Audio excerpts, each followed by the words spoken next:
Hammaga salom. Bugun sizlar bilan Google Docsda tayyorlangan ishimizni qanday qilib boshqaga ulashish mumkin va ular qanday qilib tahrirlay oladi. Buni sizlar bilan ko'rib o'tamiz. Sizlar bilan Tolibjon Erkinov, qani boshladik.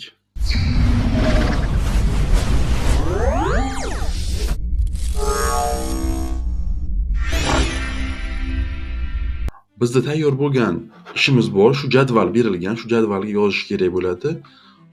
O'sha bizlar yuborgan odamlar. Birinchi odam, ikkinchi odam yozadi o'zini familiya, tug'ilgan yili, yashash joyi. Xo'p, endi buni qanaqa qilib turib ulashishimiz mumkin? Birinchi navbatda bizda nom qo'yilgan bo'lishi kerak va bizda ulashish bor mana. Shu yerdan share qismini bosamiz va bizda akkauntlar berib qo'yishimiz mumkin. Qaysi akkauntlar orqali o'sha odamlar kira oladi? 3-4 ta odamlar yoki boshqa odamlar berishimiz mumkin. Va past tomonda qulf turibdi va buni bizlar barcha uchun link berishimiz mumkin. Endi bu yerdan tanlaganimizdan keyin asosiy narsa, qaranglar, view faqat ko'rish mumkin ular, lekin o'zgartira olmaydi. Kommentariy faqat yozish mumkin izohlarini va editor o'zgartirishi mumkin, tahrirlashi mumkin. Shuni tanlab qo'yishimiz kerak bo'ladi. Editor tanlab qo'yamiz va bu yerdan o'sha odam faqat tahrirlay oladi, yozib qo'yishi mumkin. Va agar sizlar qaysidir vaqtdan keyin yopmoqchi bo'lsanglar, bu yana alohida ko'rsatib o'taman. Shu qismdan editor qismini yopib qo'ysanglar, o'sha vaqtda uzib qo'ygan bo'lasiz. Yana siz owner, asosiy siz hisoblanasiz, yaratgan odam. Va bu yerda editor tanladim, OK qismini bosib sinab ko'ramiz.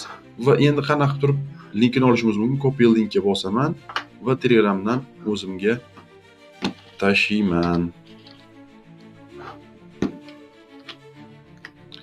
Va telefonimni ekran zapisini yoqib olaman. Shunda montajda qo'yamiz. Ekran zapisi yoqdim. Telegramga kiraman. Agar ustunovka qilmagan bo'lsam, hozir ustunovka qilishni ham ko'rib o'tamiz. Mana o'zi avtomat turibdi. Kimni nomiga kirmoqchi? Tolibjon Erkinov. Yo'q, men bu boshqa Intermax orqali kira qolaman. Avval Google Docs'ni ustunovka qilib olishim kerak. Hozir telefon topolmayapti. Ilovani. Xo'p, kiramiz, Google'ga yozamiz. Google Doc.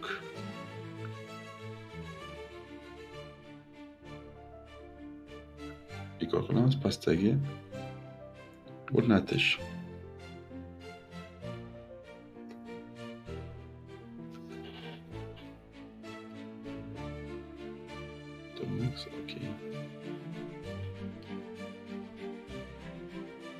OK. Xo'p, mana bizda endi qorong'i holatda chiqyapti. Buni o'chirib qo'yishimiz mumkin edi. Xo'p, endi biza ko'z ortmasligi uchun qora holatda yozib turamiz. Xo'p, bu yerga mana ekranni ko'rib turibmiz, o'zi qizil holatda bo'ldi. Ikkinchisiga o'tsak mana ikkinchisi qizil holatda. Endi bir chetdan to'ldirishni boshlayman. Yozyapti deb o'zi belgi chiqyapti. Erkinov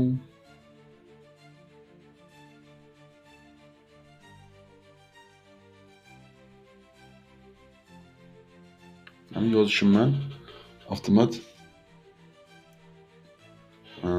chiqyapti.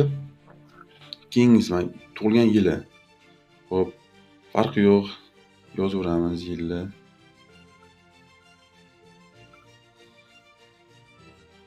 Yashash joyi. Toshkent viloyati. Telefon raqam. Shart emas. Telefon raqamini yozib qo'yaveramiz shundoq. Mana avtomat onlayn holatda kirityapti. Masalan, yozishni farqi yo'q. Yozsanglar bo'lmaydi. Avtomat o'zi shu silka orqali kim nima yozsa, bu avtomat o'zi to'ldirib ketaveradi. Ununcha murakkab joyi yo'q. Asosiysi qulayligi, ma'lumotlarni yig'ib o'tirmaysizlar. Qiynalib yig'ib o'tirmaymiz. Bir nechta 100 kishi bo'lsa, 100 kishidan alohida Word'da olib yoki yozib o'tirish shart emas, o'zlari o'zini joyini to'ldirib beradi. Faqat e'tibor berish kerak, yozayotganimizda qizil chiqib bo'lib turgan bo'lsa, yozishimiz kerak emas u katakka. Shunaqa muammolar hosil bo'lib qolmasligi uchun albatta turgan katakka, belgi turgan katakka yozmaslikni tavsiya etaman. Muammo kelib chiqadi, chunki boshqa odam yozayotgan bir paytda sizniki ham, uniki ham to'qnashib ketishi mumkin va u siznikini o'chirib tashlashi mumkin. Asosan shu darslar edi. Yana qo'shimcha joylari bo'lsa, savol va takliflaringiz bo'lsa, yozinglar. Qo'ldan kelgancha tushuntirishga harakat qilaman. Keyingi darslarda ko'rishguncha YouTube kanaliga a'zo bo'ling. Savol va takliflaringizni bo'lsa bering. Sizlar bilan Tolibjon Erkinov bo'ldi. Keyingi darslarda ko'rishguncha